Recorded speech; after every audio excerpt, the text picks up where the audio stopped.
30 বছর আগের কিছু পিঠার ছাঁচ, এই ছাঁচগুলো দিয়ে আমার আম্মু পিঠা বানাতেন।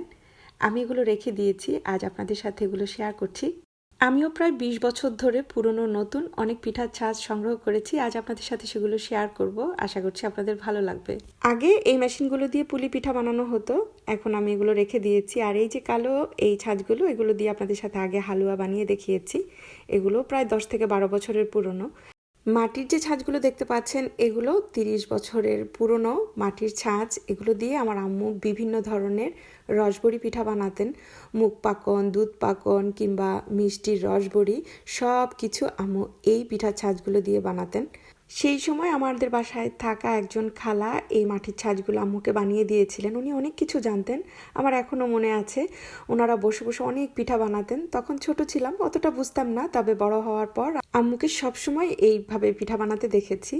দেখেন কি সুন্দর ছাপ দিয়ে পিঠাগুলো বানাতো। এরপর আম্মু এগুলোকে টুথপিক দিয়ে হোল করে দিত। আমার আম্মু মালাই চপ, রস বড়া, পাকন বড়া বা রসে ভিজানো বিভিন্ন ধরনের পিঠা এই ছাঁচগুলো দিয়েই বানাতেন। রসে ভিজার পর এই পিঠাগুলো ফুলে এত বড় বড় হয়ে যেত, দেখতে অসম্ভব ভালো লাগতো, খেতেও খুব মজার ছিল। আমি এখনো কোনো পিঠা বানাইনি, শুধু একটু ডো করে আপনাদেরকে দেখাচ্ছিলাম এটার ডিজাইনগুলো। দেখেন দেখতে কতটা কিউট লাগছে। আঞ্চলিক ভাষায় কার অঞ্চলে এগুলো কি নামে পরিচিত অবশ্যই কমেন্ট